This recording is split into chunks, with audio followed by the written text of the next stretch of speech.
रवि 2025-26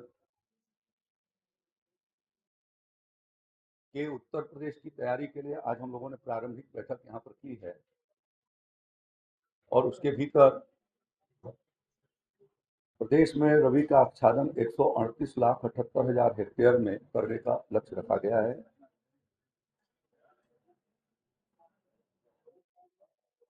वर्ष 2023-24 में 132,86,000 हेक्टेयर के भीतर रबी का आच्छादन हुआ था। उसकी तुलना में लगभग 4 लाख हेक्टेयर में अब की बार अधिक रबी की खेती बढ़ाई जाएगी। इस वर्ष हम लोगों ने 10 लाख कुंटल अनुदानित बीज की व्यवस्था कर रहे हैं और पूरे प्रदेश में रबी के फसलों के लिए गेहूं, जौ, मक्का, चना, मटर, मसूर, तूरिया, राई, सरसों, अलसी, इन सबको मिला करके 10 लाख क्विंटल राज्य सरकार के वित्तीय संसाधनों से हम उन्हें आधारी और प्रमाणित बीज उपलब्ध कराएंगे और शेष जो है वो 47 लाख जो है वो निजी सेक्टर से और अन्य संस्थाओं से उसका आपूर्ति की जाएगी।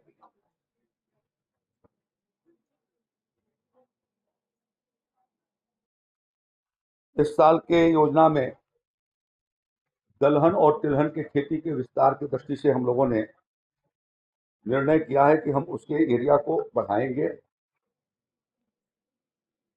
क्योंकि गेहूं के तुलना में सरसों और दलहन की फसल ज्यादा मुनाफा देती है,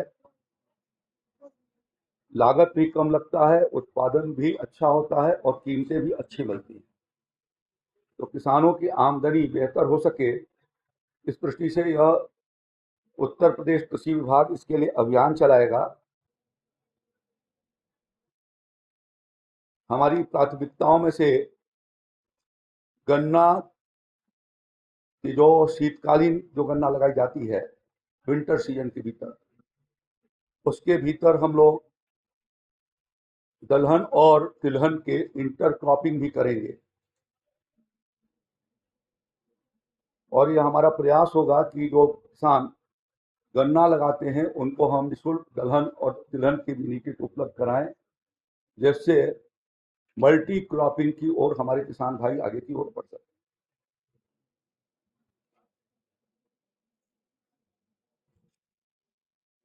इस वर्ष हम लोग ये प्रयास करेंगे कि दलहन और तिलहन को के खेती को प्रोत्साहन किए जाने के लिए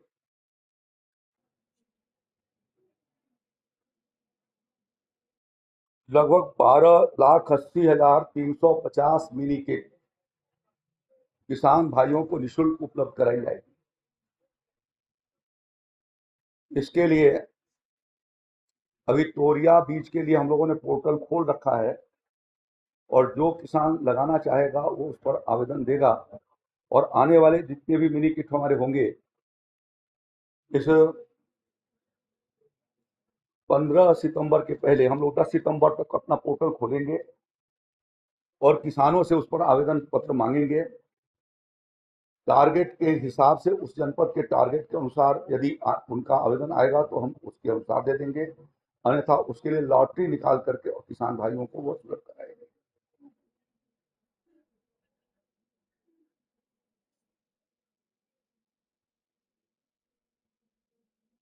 रवि के लिए हम लोग फर्टिलाइजर की दृष्टि से भी विचार विमर्श किए हैं और रबी सीजन के लिए 41 लाख मीट्रिक टन यूरिया के लिए हम भारत सरकार से अनुरोध कर रहे हैं, करेंगे और इसी प्रकार से 17 लाख मीट्रिक टन डीएपी के लिए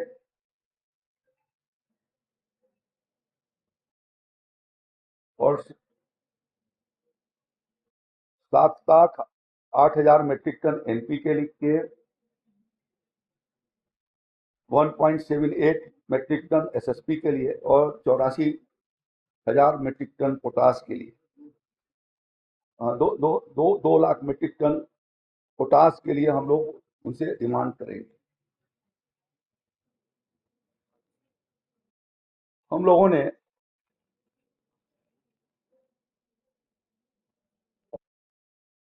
खरीफ 2027 के दृष्टि से अब तक हमने 37,97,000 मीट्रिक टन यूरिया मंगाई, जिसमें से 32,07,000 मीट्रिक टन की 19 तारीख तक, कल तक इसकी बिक्री पूरी हो चुकी है और अभी भी हमारे पास 5,90,000 मीट्रिक टन यूरिया आज सवेरे राज्य के भीतर रही है। इसी प्रकार से 9,31,000 मीट्रिक टन हमने डीएपी मंगाई, 5,84,000 मीट्रिक टन उसमें से सेल हो चुकी है और 3,87,000 मीट्रिक टन हमारे पास डीएपी बैलेंस है। एनपीके 5,42,000 मीट्रिक टन हमने मंगाई, 2,42,000 मीट्रिक टन एनपीके बिका है और 3 लाख मीट्रिक टन कल शाम तक हमारे पास रही है। एसएसपी हमारे पास 5,32,000 मीट्रिक टन आई, 2,81,000 मीट्रिक टन जो है सेल हुई है और 2,51,000 मीट्रिक टन हमारे पास अभी भी बैलेंस है। पोटास एमओपी जिसको कहते हैं 1,09,000 मीट्रिक टन हमने मंगाई, 46,000 मीट्रिक टन की बिक्री हुई, 63,000 मीट्रिक टन हमारे पास है। इस प्रकार से 15,91,000 मीट्रिक टन हमारे पास इस समय फर्टिलाइजर, सभी प्रकार के फर्टिलाइजर मिलकर के जनपदों में के भीतर हैं। गत वर्ष 19/8/2025 तक, यानी 19 अगस्त 2025 तक 32 lakh metric ton 27,86,000 metric ton, गत वर्ष 27,86,000 मीट्रिक टन की सेल 19 अगस्त तक हुई थी। इस वर्ष 32,07,000 मीट्रिक टन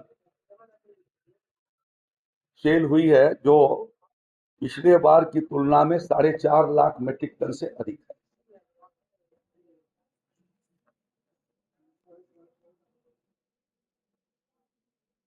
पंद्रह से ज्यादा जनपद हैं जिनके यहाँ 10,000 मीट्रिक टन से ज्यादा खपत यूरिया की इस वर्ष हुई।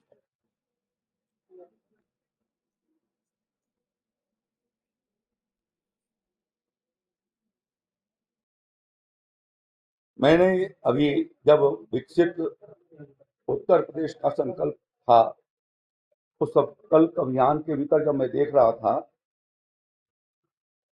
तो वर्ष 2016-17 में खरीफ के भीतर मात्र, तब समाजवादी पार्टी की हुकूमत थी, सिर्फ 23 लाख मीट्रिक टन जो है वो यूरिया बिकी थी खरीफ सीजन में, और हम अब तक 32 लाख मीट्रिक टन, यानी जितनी यूरिया अखिलेश यादव जी की सरकार में 2016-17 में बिकी थी, उससे लगभग हमारा खरीफ का सीजन पूरा होते होते 2 गुना हो जाएगा। अब तक 32,07,000 मीट्रिक टन हो गया है। गत वर्ष हमारा खरीफ के सीजन में 38 लाख मीट्रिक टन हमने यूरिया किसान भाइयों को सुलभ कराया। हमारे सही समय से फर्टिलाइजर को उपलब्ध कराए जाने के कारण, अच्छे प्रकार के बीजों को उपलब्ध कराए जाने के कारण और सिंचाई सुविधाओं को बढ़ाए जाने के कारण राज्य का खाद्यान्न उत्पादन 557 लाख मीट्रिक टन से बढ़ करके 737 लाख मीट्रिक टन इस साल रहा है।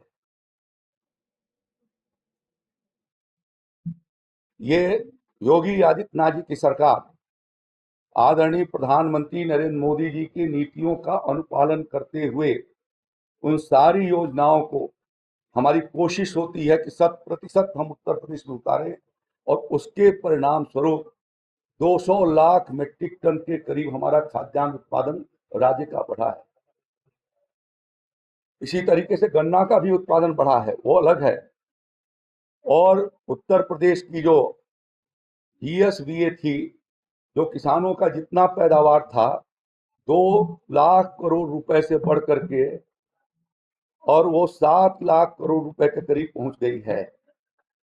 तो ये परिवर्तन राज्य सरकार के प्रयासों से, केंद्र सरकार के प्रयासों से, प्रधानमंत्री किसान सम्मान निधि के माध्यम से, जो समाजवादी पार्टी के राज्य के जमाने में किसान कर्जदार हो गए थे, उनके ऋणमोचन के को किए जाने की वजह से, उनके कर्जे को माफ किए जाने की वजह से, और इधर अच्छे प्रकार के अनुदानित बीजों की मात्रा को बढ़ाए जाने की वजह से राज्य को यह इतनी बड़ी सफलता प्राप्त हुई है। लगभग 125% हमारा जीएसबीए बढ़ा है। तो यह अपने में राज्य के, जो अभी आजकल अखिलेश यादव जी ने जो बोला, मैं उसके संदर्भ में ये चाहता था कि आप सबके बीच में इस तथ्य को रखें।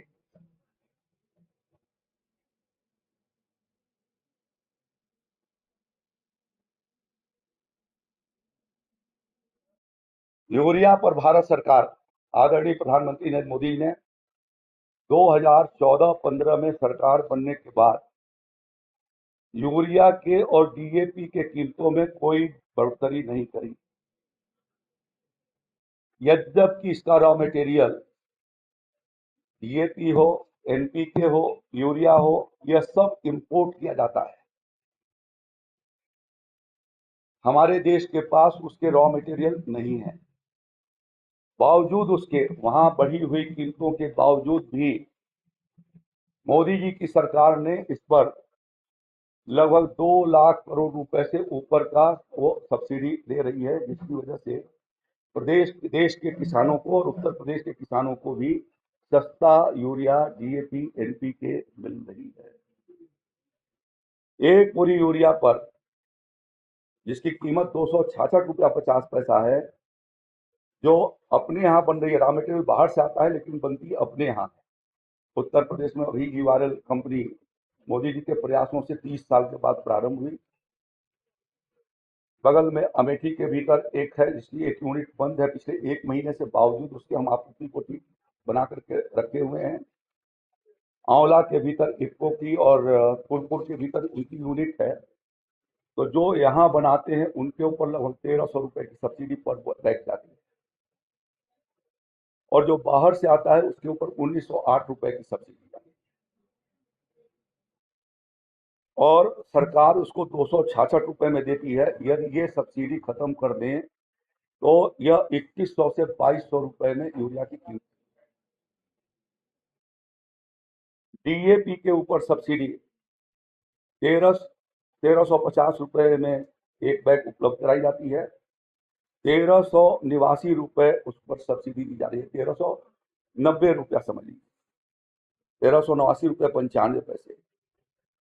और यदि वो सब्सिडी खत्म होती है तो 3739 रुपये 2739 रुपये 95 पैसे, यानी 2800 रुपए की बैठेगी। एनपीके के ऊपर 2824 रुपए की सब्सिडी दी जाती है, और वो 2824 रुपए उसकी कीमत पड़ती है। 974 रुपए 75 पैसे सब्सिडी दी जा रही है, और बिक्री उसकी 1850 रुपए में की है। पोटास के ऊपर जो है वो 71 रुपया 40 पैसे का अनुदान पर बैग हम लोग पर बैग दे रहे हैं, और एसएसपी पर 363.15 पैसे का पर बैग यह सब्सिडी जा रही है। तो एक तरीके से ये राष्ट्रीय संपत्ति है, इसका दुरुपयोग होना किसी भी सूरत में यह राष्ट्र के हित में नहीं है। किसानों के लिए हर प्रकार की कठिनाइयों का समाधान करते हुए मोदी जी की सरकार और राज्य सरकार इस बात का प्रयास कर रही है कि हम उनको किसी प्रकार की कमी हम होने न दें, और उनको यह सुविधा उपलब्ध कराते रहें।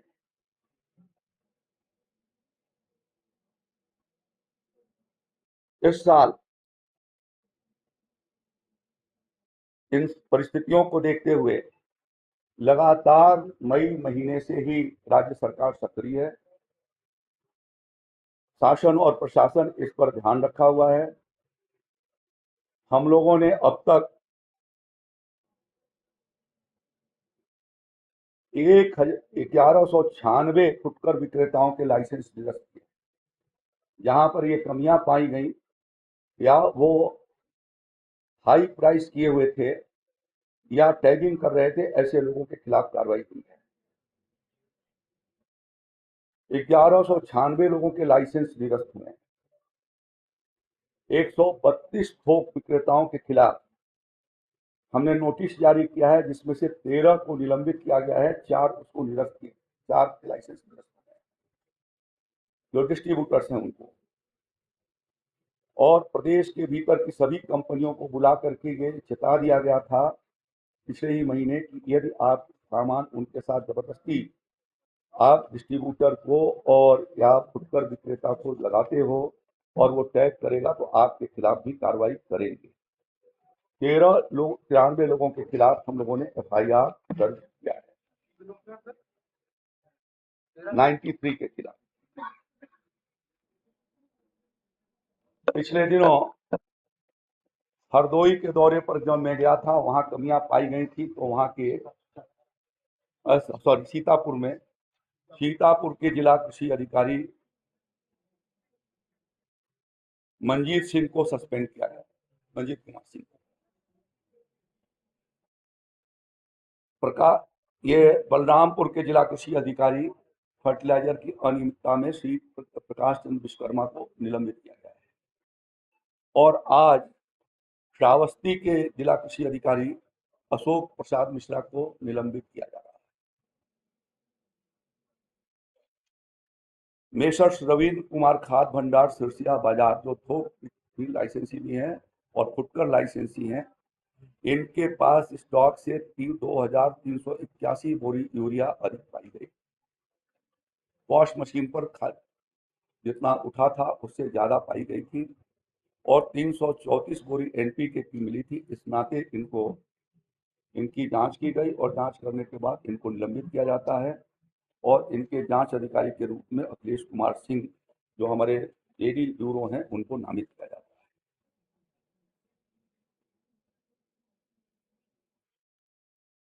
हमने अभी 3-4 जनपदों का दौरा किया,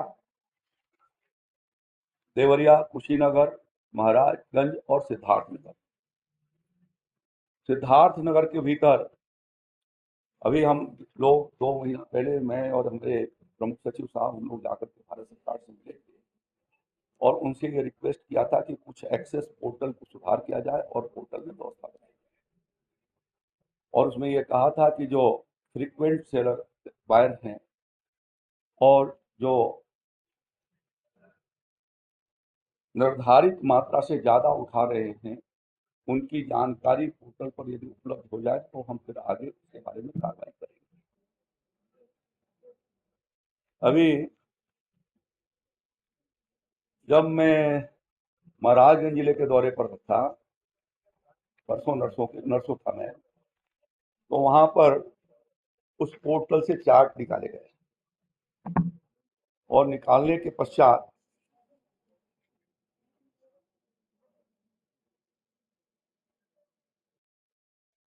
जून महीने में 146 लोग ऐसे मिले हैं जिन्होंने 1 टन 10 क्विंटल से अधिक 4 से लेकर के 12 बार यूरिया खरीदी है, यानी वॉश मशीन पर उनके अंगूठे लगे।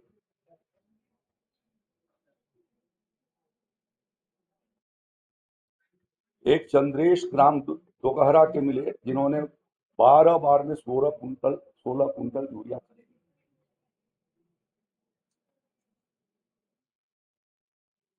6 लोग ऐसे मिले जिन्होंने 10 बार में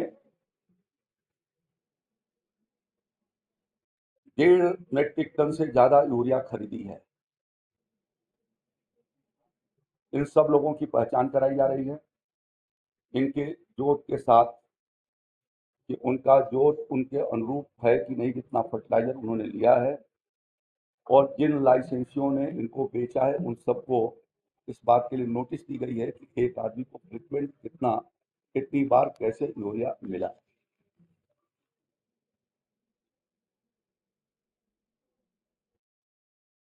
ऐसे ही जुलाई महीने में उसी महाराजगंज जनपद में 10 लोग हमको मिले जिन्होंने लगभग 5 लोग तो ऐसे हैं जो टन से भी ज्यादा उन्होंने यूरिया फेंका।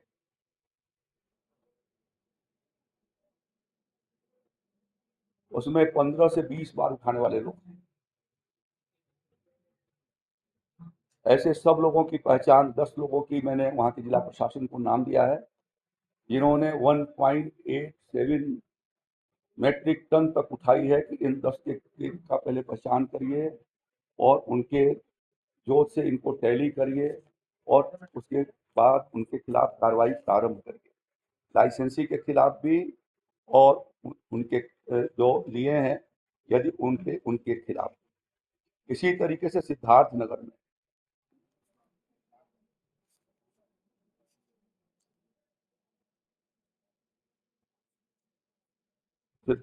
के लोगों का भी पहचान किया गया।